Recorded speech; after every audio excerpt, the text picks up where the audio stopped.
জাতীয় ঐক্যমত্য কমিশনের সঙ্গে বিএনপি, জামাত, ইসলামী আন্দোলন, 12 দলীয় জোট এবং গণ অধিকার পরিষদ সহ বিভিন্ন রাজনৈতিক দলের বৈঠক চলছে।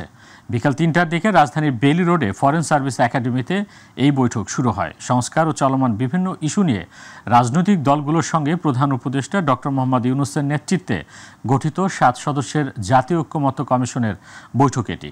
ত্রয়োদশ নির্বাচন সামনে রেখে পুলিশের কার্যক্রম সহ নির্বাচন ব্যবস্থা, জনপ্রশাসন, বিচার বিভাগ ও দুর্নীতি দমন বিষয় সংস্কারের জন্য গঠিত কমিশনগুলোর সুপারিশ বিবেচনা ও গ্রহণের জন্য জাতীয় ঐক্যমত্য গঠনের জন্য রাজনৈতিক দল ও শক্তিগুলোর সঙ্গে আলোচনা করবে। এ বিষয়ে পদক্ষেপের সুপারিশ করবে জাতীয় ঐক্যমত্য কমিশন। এই কমিশনের সচিবিক দায়িত্ব পালন করবে প্রধান উপদেষ্টার কার্যালয়।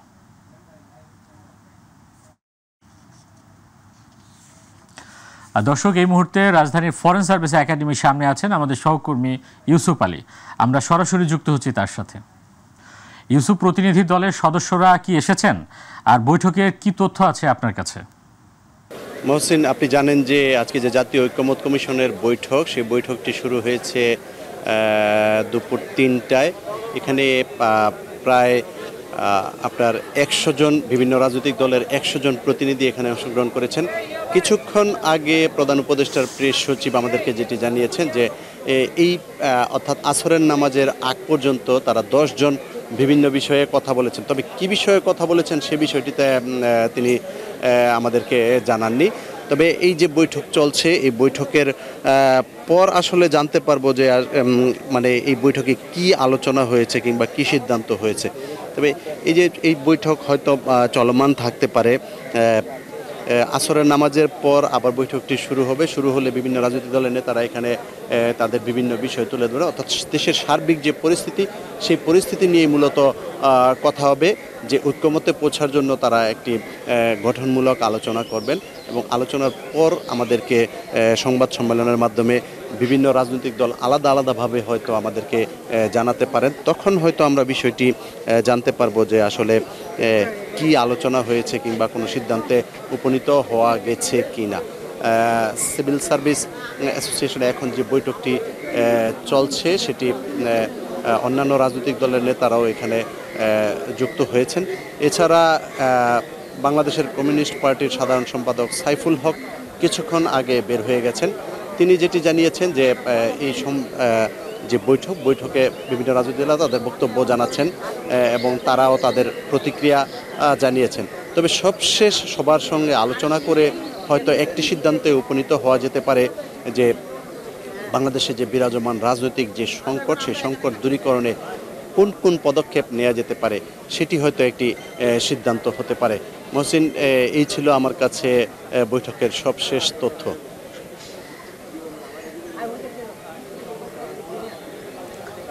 ইউসুফ, আপনাকে ধন্যবাদ। দর্শক, রাজধানীর ফরেন সার্ভিস একাডেমির সামনে থেকে সরাসরি যুক্ত ছিলেন ইউসুফ আলী। বিএনপি প্রত্যাশা করে সরকার জনগণের ক্ষমতা জনগণের হাতে ফিরিয়ে দেবে। স্থানীয় সরকার নির্বাচন আগে দাবি করার কারণটা কি, এটা তিনি বুঝেন না। গণতান্ত্রিক সরকার গঠনের জন্য জাতীয় নির্বাচন আগে দিতে হবে বলে মন্তব্য করেছেন বিএনপির যুগ্ম মহাসচিব রুহুল কবির রিজভী। সকালে কুমিল্লার মেঘনা উপজেলার মানিকারচরে LA উচ্চ বিদ্যালয় মাঠে আয়োজিত দ্বিবার্ষিক সম্মেলনে প্রধান অতিথির বক্তব্যে তিনি এই মন্তব্য করেন। জাতীয় সংসদ নির্বাচন হচ্ছে রাজনৈতিক দল নির্বাচন করবে, এলাকায় এলাকায় সংসদ সদস্য প্রার্থী দেবে এবং যাদেরকে খুশি জনগণ তাদেরকে ভোট দিয়ে যে দল বেশি সিট পাবে, আসন পাবে, তারা সরকার গঠন করবে। এটা শেখ হাসিনা 17 বছর হতে দেয়নি। তো সুতরাং জনগণের কাছে জনগণের ক্ষমতা ফিরিয়ে দিয়ে অবাধ সুষ্ঠু নির্বাচনের দায়িত্ব পালন করা হচ্ছে মানে ডক্টর ইউনূস সাহেবের সরকারের প্রধান দায়িত্ব। এখানে স্থানীয় সরকার নির্বাচন আগে করার কারণটা কি আমি জানি। বাংলাদেশ জামায়াত ইসলামের কেন্দ্রীয় নায়েবে আমির অধ্যাপক মুজিবুর রহমান বলেছেন, দীর্ঘ 54 বছরে দেশের যত সরকার এসেছেন তারা কেউই এদেশে শান্তি প্রতিষ্ঠা করতে পারেননি। জামাতের আন্দোলন করে জালেমকে তাড়াতে পেরেছে, কিন্তু জুলুমকে তাড়াতে পারেনি। এখনও দেশের মানুষের সাথে একটি গোষ্ঠী জুলুম করছে। এই জুলুমকে তাড়াতে হলে দেশে ইসলামী রাষ্ট্র কায়েম করতে হবে। সকালে ঝালকাঠির কেন্দ্রীয় ঈদগাহ মাঠে জেলা জামাতের আয়োজনে অনুষ্ঠিত কর্মী সম্মেলনে প্রধান অতিথির বক্তব্যে তিনি এসব কথা বলেন। বাংলাদেশ জামায়াত ইসলামী সহকারী সেক্রেটারি জেনারেল রফিকুল ইসলাম খান বলেছেন, বাংলাদেশ এখন ফ্যাসিবাদ মুক্ত, এখানে ঢুস করে হাসিনার ঢুকে পড়ার কোনো সম্ভাবনা নেই। এই দেশে ফ্যাসিস্ট হাসিনাকে ফিরে আসতে হবে ট্রাইব্যুনালের আসামি হিসেবে হাজিরা দেওয়ার জন্য, ফাঁসির মঞ্চে দাঁড়ানোর জন্য। সকালে সিরাজগঞ্জের শাহজাদপুরে উপজেলা জামাত আয়োজিত গণসমাবেশে প্রধান অতিথির বক্তব্যে তিনি কথা বলেন। বাংলাদেশের মানুষ এখন নতুন বাংলাদেশ পেয়েছে। এই নতুন বাংলাদেশে মাঝে মধ্যে ঠুস করে ঢুকে পড়ার, ঠুস করে ভাষণ দেওয়ার, সব জায়গায় পালিয়ে যাওয়ার পর আমরা পরিষ্কার ভাবে বলতে চাই, শেখ হাসিনা এবং তাদের দোসরদের আর ফিরে আসার কোনো সম্ভাবনা নেই। ফিরে আসবে আসামি হয়ে, ট্রাইব্যুনালে হাজিরা দিবে, ফাঁসির মঞ্চে যাওয়ার জন্য আসতে হবে। এর বাইরে আসার কোনো আর সুযোগ নেই। টঙ্গীর তুরাগ তীরে চলছে বিশ্ব ইজতেমার দ্বিতীয় পর্বের তৃতীয় অংশের দ্বিতীয় দিন। রেকর্ড সংখ্যক বিদেশি অতিথির আগমন হয়েছে এবারের ইজতেমায়। বিকেলে যৌতুকবিহীন বিয়ে ছাড়াও থাকছে দিনভর বয়ান, তালিম ও জিকির। 2 দিনে ইজতেমায় প্রাণ হারিয়েছেন 3 জন মুসল্লি। টঙ্গী প্রতিনিধি SM আজাদের পাঠানো তথ্য ভিডিও চিত্রে রিপোর্ট করছেন ইলিয়াস কমল। বিশ্ব ইজতেমার এবারের দ্বিতীয় পর্বে বিদেশি মুসল্লির সংখ্যা প্রতিদিন বাড়ছে। এখন পর্যন্ত অংশগ্রহণ করেছেন 49 দেশের হাজারেরও বেশি বিদেশি মুসল্লি। 58তম বিশ্ব ইজতেমার দ্বিতীয় পর্বের দ্বিতীয় দিন ফজরের নামাজের পর বয়ান করেছেন দিল্লির মাওলানা ইলিয়াস বিন সাদ, তর্জমা করেছেন মাওলানা ওসামা ইসলাম। সারাদিনই খিত্তায় খিত্তায় চলে ফজিলত ও আদব সম্পর্কে বয়ান ও তালিম। জোহরের নামাজের পর বয়ান করেন আরব মেহমানরা, তর্জমা করেন মাওলানা মুস্তফা খলিল। আসরের নামাজের পর ময়দানের বয়ান মঞ্চে হবে যৌতুকবিহীন বিয়ে। ইজতেমায় অংশ নিয়ে খুশি দেশি বিদেশি মুসল্লিরা। मैं नेपाल से हूँ, मैं यहाँ पढ़ता हूँ, स्टडी कर रहा हूँ। विश्व इज्तिमा फर्स्ट टाइम अटेंड किया हूँ, बहुत अच्छा लग रहा है। अच्छा इज्तिमा हुआ, अल्लाह का शुक्र है। और इज्तिमा के हक़ में पूरे आलम के लिए दुआ हो रही है कि अल्लाह इज्तिमा को कबूल करके पूरे आलम को हिदायत के फिर सुना दे। अल्लाह हम तभी दुआ माँ इंशाल्लाह श्रीलंका में काम करके आए इंशाल्लाह। জাতিগত অথবা গোষ্ঠীগত সমস্ত ভেদাভেদ ভুলে গিয়ে, মাযহাবগত ভেদাভেদ ভুলে গিয়ে সবাই যেন একতাবদ্ধ হই। আগামীকাল আখিরি মোনাজাতের সমস্ত প্রস্তুতিও ইতিমধ্যে সম্পন্ন হয়েছে। নিরাপত্তা ও যানজট পরিস্থিতি নিয়ন্ত্রণে সব ধরনের ব্যবস্থা নেওয়া হয়েছে, জানিয়েছে গাজীপুর মেট্রোপলিটন পুলিশ। 4টি জায়গায় ডেস্টিনি মাঠ, TNT মাঠ, ভাওয়াল বদরে আলম কলেজ মাঠ এবং মোবাইল উচ্চ বিদ্যালয়, এই 4টি মাঠে গাড়ি রাখা আছে। মুসল্লিরা যদি একটু কষ্ট করে হেঁটে গিয়ে ওই মাঠগুলো থেকে গাড়িতে ওঠেন তাহলে আমার মনে হয় কোনো যানজট হবে না। বিশ্ব ইজতেমায় আজ আরও একজন মুসল্লির মৃত্যু হওয়ায় মৃতের সংখ্যা 3 জনে দাঁড়িয়েছে। রোববার আখিরি মোনাজাতের মাধ্যমে শেষ হবে বিশ্ব ইজতেমার 58তম আসর। ইলিয়াস কমল, মাই টিভি। আশুলিয়ায় শবে বরাত উপলক্ষে পিঠা তৈরি করতে গিয়ে সিলিন্ডার গ্যাস লিকেজ হয়ে একটি বাসায় শিশুসহ অন্তত 11 জন দগ্ধ হয়েছে। এদের মধ্যে 3 জন আশঙ্কাজনক বলে জানিয়েছেন কর্তব্যরত চিকিৎসক। শুক্রবার আশুলিয়ার গুমাইল এলাকায় আমজাদ হোসেনের বাড়িতে এই ঘটনা ঘটে। দগ্ধদের মধ্যে 4 জন শিশু। প্রত্যক্ষদর্শীরা জানায় 2 তলা বাড়ির 2 তলায় সুমন নামের এক ব্যক্তি 2 সন্তান নিয়ে ভাড়া থাকত। রাতে তার ভাই সোহেল পরিবার নিয়ে ওই বাড়িতে বেড়াতে আসেন। এ উপলক্ষে বাড়িতে চলছিল পিঠা বানানোর উৎসব। পিঠা বানানোর সময় হঠাৎই সিলিন্ডার গ্যাস লিকেজ হয়ে আগুন ধরে যায়। এতে তাদের পরিবারের শিশু ও নারীসহ মোট 11 জন দগ্ধ হয়। পরে দগ্ধ অবস্থায় তাদের স্থানীয় হাসপাতালে নেওয়া হলে প্রাথমিক চিকিৎসা শেষে তাদের চিকিৎসক ঢাকা মেডিকেল কলেজ হাসপাতালের বার্ন ইউনিটে প্রেরণ করেন। আমি ডাইনিং রুমে আমার বাচ্চারে খাওয়াইতেছিলাম, পরে খুব জোরে বিকট একটা শব্দ আসছে। শব্দ আসার পরে আমার রুমের দরজাটা একাই খুলে গেছে। পরে আমি শিক্ষা দিয়ে বাচ্চা নিয়ে বাইরে চলে গেছি। এই রুমের দিকে তাকাইছি, তাকাই দেখি যে রুমের ভিতরে আগুন, লোকজন আছে, ওদের শরীরে আগুন। পরে আমি আমার বাচ্চা নিয়ে বাইরে চলে গেছি। প্রথমে বিকট এক শব্দ হয়, যেন বোম বাস্ট হয়েছে এরকম। আমাদের বিল্ডিং সহকারে ভাইব্রেট হইতেছিল, মনে হচ্ছিল ভূমিকম্প হইতেছে। তো সবাই আতঙ্কিত হয়ে গেছে। আমরা বের হয়ে চলে আসছি বাইরে এসে কিছু দেখতে পারি নাই। পরবর্তীতে পাশের বিল্ডিং এ সামনে আসতে পরে দেখলাম যে একজন দগ্ধ লোক দৌড়ে বের হচ্ছে। তখন আমি ভিতরে যাই, দেখি যে ওনাদের মেইন দরজাটা ভেঙে সিঁড়ির উপরে পড়ে আসছে, এরকম বাস্ট হয়েছে। তখন বুঝতে পারি যে ভিতরে ভয়ানক কিছু হয়েছে। জুলাই আগস্ট অভ্যুত্থানে রাজধানীর যাত্রাবাড়িতে গুলিতে নিহত ভোলার মোহাম্মদ হাসানের জানাজা সম্পন্ন হয়েছে। সকালে ভোলা সদর উপজেলার কাচিয়া সামান্দার মাঠে দ্বিতীয় জানাজা শেষে নিজ গ্রামে শহীদ হাসানকে সমাহিত করা হয়। দাফন শেষে হাসান হত্যার বিচারের দাবিতে বিক্ষোভ মিছিল করেন বৈষম্য বিরোধীরা। এর আগে গত শুক্রবার জুমা নামাজ শেষে ঢাকা বিশ্ববিদ্যালয়ের রাজু ভাস্কর্যের সামনে প্রথম জানাজা অনুষ্ঠিত হয়। জানাজা শেষে মরদেহ হাসানের পরিবারের কাছে হস্তান্তর করে বৈষম্য বিরোধী ছাত্র আন্দোলন। হাসানের বাবা মোহাম্মদ মুনির হোসেন বলেন, গত 5 আগস্ট যাত্রাবাড়িতে আন্দোলনে গুলিবিদ্ধ হয়ে নিখোঁজ ছিলেন হাসান। দীর্ঘ 6 মাস পর ঢাকা মেডিকেলের মর্গে তার মরদেহ পাওয়া যায়। ঢাকা মেডিকেলে কলেজ কর্তৃপক্ষ ডিএনএ টেস্টে নমুনা দেন এবং হাসানের ডিএনএ নমুনার সঙ্গে তাদের ডিএনএ নমুনা মিলে যায়। শুল্ক বাড়ার খবরে অস্থির হয়ে উঠেছে ফেনীর ফলের বাজার। 4-5 দিনের ব্যবধানে আপেল, কমলা, মাল্টা, আঙ্গুর সহ প্রায় সব ধরনের বিদেশি ফলের দাম পাইকারি ও খুচরা পর্যায়ে কেজি প্রতি 30 থেকে 200 টাকা পর্যন্ত বেড়েছে। এদিকে দাম বাড়ায় ফল কেনা বন্ধ করেছেন অনেকেই। প্রতিনিধি আমিন চৌধুরী তথ্যচিত্রে আরো জানাচ্ছেন শামস তাবরিজ উচ্ছ্বাস। ফলের দোকানে ক্রেতা আসছেন, তবে কিনছেন না। কেউ কেউ দরদাম করছে, আর কেউ কেউ দাম শুনে কিছু না বলেই চলে যাচ্ছেন। বলছি ফেনীর ফল ব্যবসায়ীদের কথা। গত 9 জানুয়ারি ফল আমদানির উপর সম্পূরক শুল্ক 30% থেকে বাড়িয়ে 45% করেছে এনবিআর। আপেল, আঙুর ও তরমুজের মতো কিছু টাটকা ফল ও জুসের উপর শুল্ক 20% থেকে বাড়িয়ে 30% করা হয়েছে। এর প্রভাবে বাজারে বেড়েছে আমদানি করা সব ফলের দাম। আমরা সকালে আসি, বিকেলে চলে যাই, আমাদের কোনো ইনকাম নাই, কোনো বেচা কিনা নাই। এখন পুরো মার্কেটে 4-5টা গাড়ি আসলেও তাও বিক্রি হয় না। ভোক্তা পর্যায়ে ক্রয় ক্ষমতার মধ্যে আনতে হবে। তৃণমূল থেকে সরকারের কাছে আকুল আবেদন জানাচ্ছি। ফল ব্যবসায়ী বলছেন, অতিরিক্ত শুল্ক আরোপ করায় গত কিছুদিন যাবৎ তাদের বিক্রি নেই বললেই চলে। আর আমদানিকারকরা বলছে, শুল্ক না কমালে তাদের ব্যবসা পরিচালনা করা সম্ভব হবে না।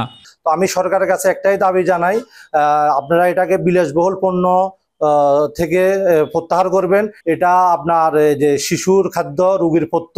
যদি এটা সরকার প্রত্যাহার না করে, সামনে আমাদের আবার যদি ঢাকা থেকে সবাই মিলে প্রোগ্রামে আসে, আমরা এটাতে অংশগ্রহণ করব।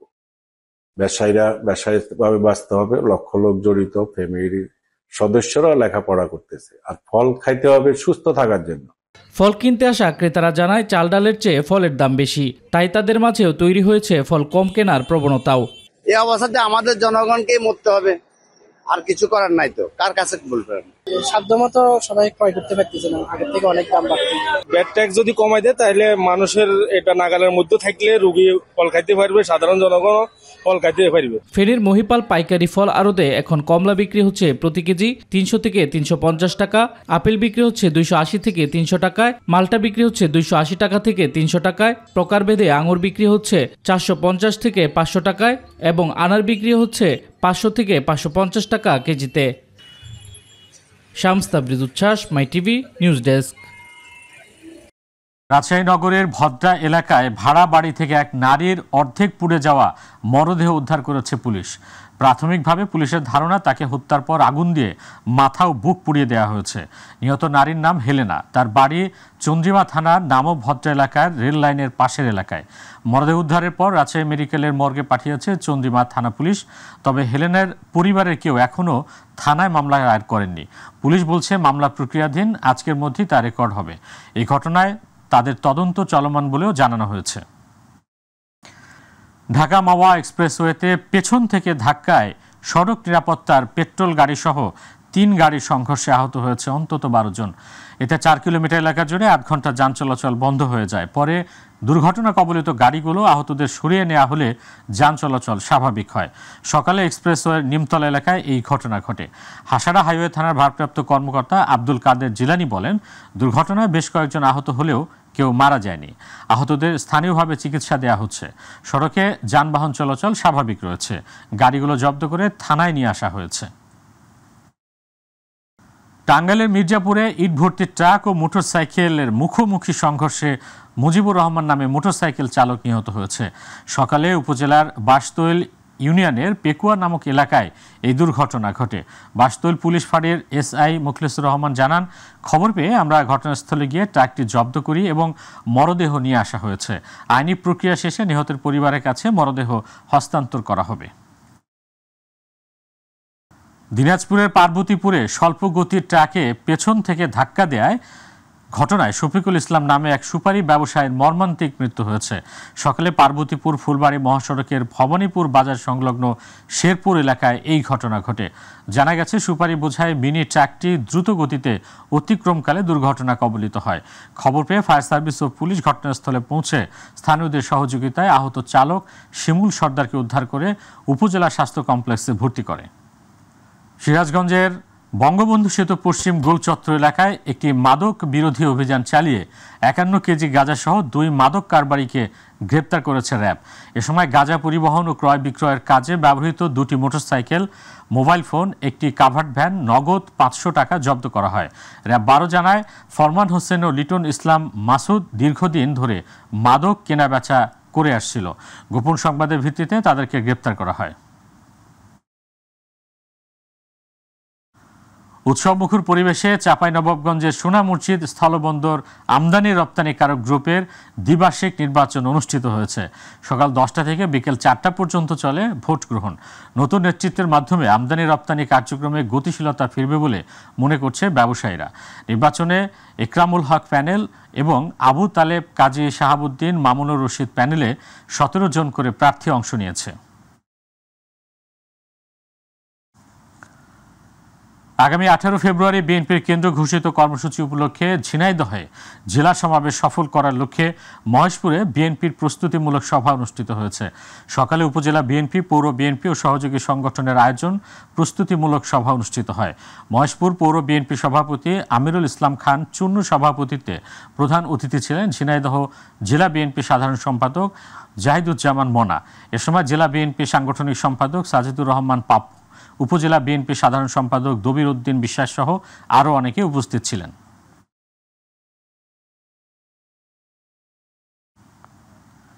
চিকিৎসা সেবা সকলের দোরগোড়ায় পৌঁছে দিয়ে মানুষের আস্থা অর্জন করার আহ্বান জানিয়েছেন বাংলাদেশ জামায়াত ইসলামের কেন্দ্রীয় নায়েবে আমির ডাক্তার সৈয়দ আবদুল্লাহ মোহাম্মদ তাহের।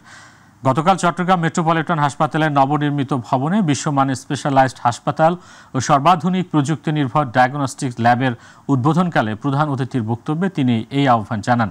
অধ্যাপক ডাক্তার AQM মহসিনের সভাপতিত্বে বিশেষ অতিথি ছিলেন Chattogram city mayor doctor Sadat Hossain ও নগর জামায়াতের আমির শাহজাহান চৌধুরী। ঢাকা জেলা যুব দলের সভাপতি ইয়াসিন ফেরদৌস মুরাদ বলেছেন, পতিত স্বৈরাচার সরকার দীর্ঘ 17 বছর রাষ্ট্রযন্ত্রকে ব্যবহার করে একের পর এক অন্যায় অত্যাচার করে গুম খুনের মাধ্যমে তারা একটি রাষ্ট্র প্রতিষ্ঠা করেছিল, আর সেটা হলো আয়নাঘর। শুক্রবার ধামরাই থানা ও পৌর বিএনপি আয়োজিত কর্মী সম্মেলনে প্রধান অতিথির বক্তব্যে তিনি এসব কথা বলেন। এ সময় ধামরাই সদর ইউনিয়ন বিএনপির সাবেক সভাপতি আব্দুস সালামের সভাপতিত্বে বিশেষ অতিথি ছিলেন ধামরাই উপজেলা বিএনপির সাবেক সাধারণ সম্পাদক অধ্যাপক M.A. জলিল, ঢাকা জেলা মহিলা দলের আহ্বায়ক সাবিনা ইয়াসমিন। শরীয়তপুরে তারেক রহমান ঐক্য পরিষদের ৫ম প্রতিষ্ঠাবার্ষিকী উপলক্ষে র্যালি ও আলোচনা সভায় কেক কাটা অনুষ্ঠিত হয়েছে। সংগঠনের উদ্যোগে শরীয়তপুর জেলা সভাপতি হুমায়ুন সর্দার সভাপতিত্বে ও সাধারণ সম্পাদক শাহিন চোকদারের পরিচালনায় অনুষ্ঠানে শরীয়তপুর জেলা বিএনপি সহ সভাপতি আব্দুল মান্নান মাদবর, জেলা বিএনপির নেতা বাবুল খান, জেলা বিএনপির যুগ্ম সাধারণ সম্পাদক মহিউদ্দিন বাদল, সদর উপজেলা যুবদলের সভাপতি রুহুল আমিন ব্যাপারী, যুবদল নেতা বিল্লাল ব্যাপারী, তারেক রহমান ঐক্য পরিষদের জেলার সহ সভাপতি সিদ্দিক খান, হান্নান খান, আফজাল খান ও মোশাররফ হাওলাদার উপস্থিত ছিলেন।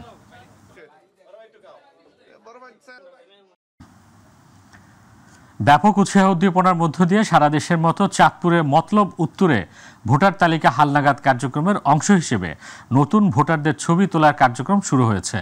শুক্রবার উপজেলা নির্বাচন অফিসের তত্ত্বাবধানে উপজেলার ফতেপুর পূর্ব ইউনিয়নে নতুন ভোটারদের ছবি তোলা হয়।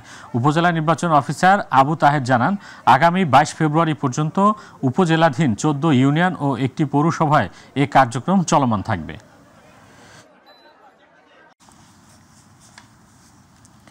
দৈনিক যশোর বার্তা পরিবারের বার্ষিক মিলন মেলা ও সাংবাদিকদের মতবিনিময় ও বিভিন্ন বিষয়ে আলোচনা সভা হয়েছে।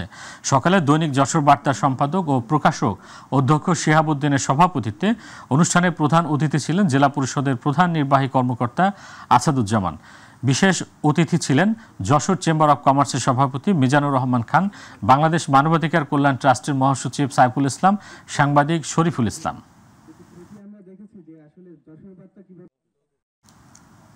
নারায়ণগঞ্জের সিদ্ধিরগঞ্জের সিমরাইল পুলিশ ক্যাম্পে ট্রাফিক ইন্সপেক্টরের টিআইয়ের বিরুদ্ধে চাঁদাবাজি ও অনিয়মের অভিযোগ এনে মানববন্ধন করেছে মুসল্লি ও এলাকাবাসী। দুপুরে ঢাকা চট্টগ্রাম মহাসড়কের পাশে সাইনবোর্ড এলাকায় এই মানববন্ধনের আয়োজন করেন স্থানীয়রা। মানববন্ধন ও প্রতিবাদ সভায় রাসূলুল্লাহ সাল্লাল্লাহু আলাইহি ওয়াসাল্লাম জামে মসজিদের খতিব মুফতি হাফেজ মাওলানা হাসান মুরাদের সভাপতিত্বে বক্তব্য রাখেন বৈষম্য বিরোধী ছাত্র আন্দোলনের নেতা কিফায়েতুল্লাহ, সংগঠক জুয়েল হোসেন ও আশরাফুল আলম সহ আরও অনেকে।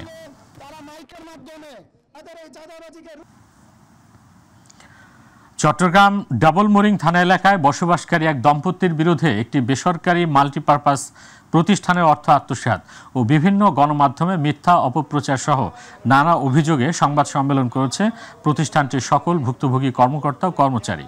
দুপুরে চট্টগ্রাম প্রেস ক্লাবে এস রহমান হলে আয়োজিত সংবাদ সম্মেলনে লিখিত বক্তব্য পাঠ করেন ভুক্তভোগী সাইফুল ইসলাম। সংবাদ সম্মেলন শেষে প্রেস ক্লাবের নিচে ভুক্তভোগীদের উপর অতর্কিত হামলা চালায় অভিযুক্ত দম্পতি। এ সময় ঘটনাস্থলে পুলিশ এসে পরিস্থিতি নিয়ন্ত্রণ করেন। নেত্রকোনা সদর উপজেলার লক্ষ্মীগঞ্জে মালয়েশিয়া প্রবাসী সুমন মিয়ার 3 তলা নির্মাণাধীন ভবনের ছাদ ঢালাইয়ের মালামাল বাঁশ কাঠ ও রাতের আধারে দুর্বৃত্তরা খুলে ফেলায় ভবন দেবে যাওয়ার অভিযোগ উঠেছে। গতকাল লক্ষ্মীগঞ্জ ইউনিয়নের আহসানপুর গ্রামে এই ঘটনা ঘটে। বিল্ডিংয়ের মালিকপক্ষের নির্মাণ কাজের সাথে সংশ্লিষ্ট আসাদ মিয়া এই ঘটনায় নেত্রকোনা মডেল থানায় একটি অভিযোগ দায়ের করেছেন। নেত্রকোনা মডেল থানার ওসি শাহনেওয়াজ ঘটনার সত্যতা স্বীকার করে বলেন, ঘটনাস্থলে পুলিশ পরিদর্শন করেছেন। তদন্ত করে ঘটনার সাথে জড়িতদের বিরুদ্ধে আইনগত ব্যবস্থা নেওয়া হবে।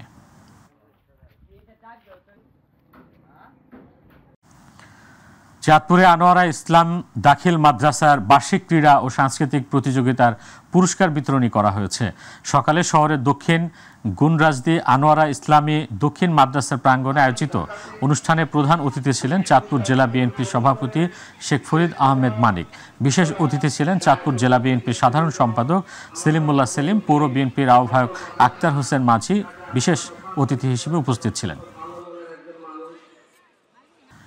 কেরানীগঞ্জের স্বনামধন্য শিক্ষা প্রতিষ্ঠান বন্ধন আদর্শ বিদ্যালয়ের বার্ষিক ক্রীড়া প্রতিযোগিতা, পুরস্কার বিতরণী ও সাংস্কৃতিক অনুষ্ঠান হয়েছে। সকালে কলাতিয়া মানিক মিয়া মাঠে অনুষ্ঠিত পুরস্কার বিতরণী অনুষ্ঠানে প্রধান অতিথি ছিলেন ডাকসুর সাবেক ভিপি ও বিএনপি চেয়ারপারসন উপদেষ্টা আমানুল্লাহ আমান। বন্ধন সমিতির সভাপতি ফেরদৌস করিম জিন্নার সভাপতিত্বে ও প্রধান শিক্ষক প্রকৌশলী আব্বাস উদ্দিনের সঞ্চালনায় সমিতির সাধারণ সম্পাদক মিজানুর রহমান, পরিচালনা পর্ষদের সভাপতি বেদুরা আলী শিমুল, বিএনপি নেতা মফিজুর রহমান পলাশ সহ অনেকে উপস্থিত ছিলেন। পরে অতিথিরা স্কুল শিক্ষার্থীদের মনোমুগ্ধকর কুচকাওয়াজ ও সাংস্কৃতিক অনুষ্ঠান উপভোগ করেন এবং বিভিন্ন ইভেন্টে অংশ নেওয়া বিজয়ী শিক্ষার্থীদের হাতে পুরস্কার তুলে দেন। রাজশাহীতে আরাফাত রহমান কোকো স্মৃতি টি-20 ক্রিকেট টুর্নামেন্টের উদ্বোধন করা হয়েছে। দুপুরে রাজশাহী বিভাগীয় স্টেডিয়ামে খেলার উদ্বোধন করেন বাংলাদেশ জাতীয়তাবাদী দল বিএনপির কেন্দ্রীয় কমিটির ক্রীড়া সম্পাদক ও বাংলাদেশ ফুটবল দলের সাবেক অধিনায়ক আমিনুল হক। অনুষ্ঠানে প্রধান অতিথি হিসেবে ছিলেন বিএনপি চেয়ারপারসন উপদেষ্টা মিজানুর রহমান মিনু। সভাপতিত্ব করেন আরাফাত রহমান কোকো ফাউন্ডেশনের আহ্বায়ক মুজাদ্দেদ জামানি সুমন। আরাফাত রহমান কোকো ফাউন্ডেশনের আয়োজনে এই খেলায় মোট 6টি দল অংশ নিচ্ছে।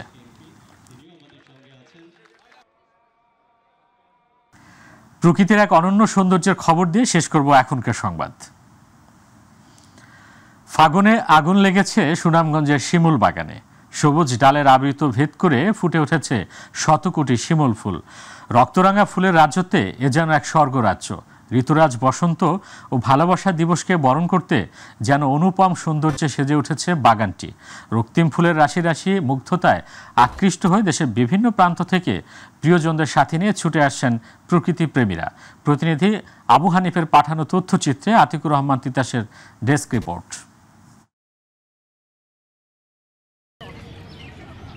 একদিকে মেঘালয় পাহাড়, মাঝখানে জাদুকাটা নদী, আর এপারে 3000 সারি সারি শিমুল গাছে সাজানো স্বপ্নপুরী শিমুল ফুলের রাজ্য।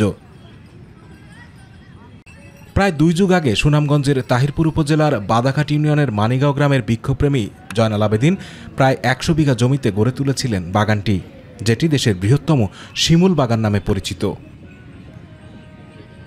বর্ষাকালে বাগানটি সবুজ পাতা আর ডালপালায় আবৃত থাকলেও শীতের বিদায় লগ্নে ও বসন্তের আগমনে রক্তিম আভায় পরিপূর্ণ হয়ে উঠেছে পুরো বাগান। প্রতিটি গাছে গাছে ফুটে উঠেছে রক্তরাঙা শিমুল ফুল। ফুটন্ত ফুল মাটিতে ঝরে পড়ে যেন লাল গালিচা হয়ে যায়। পর্যটকদের স্বাগত জানায় অপার সৌন্দর্যের রাজত্ব। রক্তিম এ ফুলের আগুন যেন ছড়িয়ে পড়ছে সর্বত্র। দূর দূরান্ত থেকে অনেক পর্যটক আসে, যার জন্য আমরা অনেক গর্ববোধ করি।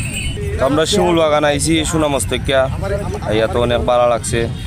ফুলগুলো যেন উঠানো থাকে, মানুষের মনকে আকর্ষণিত করে। দেশের বিভিন্ন প্রান্ত থেকে শিমুল বাগানের অপরূপে সৌন্দর্য দেখতে ভিড় জমাচ্ছেন পর্যটকরা। খুব ভালো লাগছে, সামনের বার আবার আসবে ইনশাআল্লাহ। To visit this garden, after walking about, we're extremely pleased with it, where it's set up, where it's looked, and the cleanness is beautiful. বাগানের সৌন্দর্য রক্ষার পাশাপাশি পর্যটকদের নিরাপত্তায় যথাযথ ব্যবস্থা নেওয়া হয়েছে বলে জানান প্রশাসনের এই কর্মকর্তা। তো ওনাদের পত্র দিয়ে জানিয়েছি যেন আমরা পর্যটকদের যাতায়াত নির্বিঘ্ন করার প্রয়োজনীয় ব্যবস্থা গ্রহণ করে। আতিকুর রহমান তিতাস, মাই টিভি।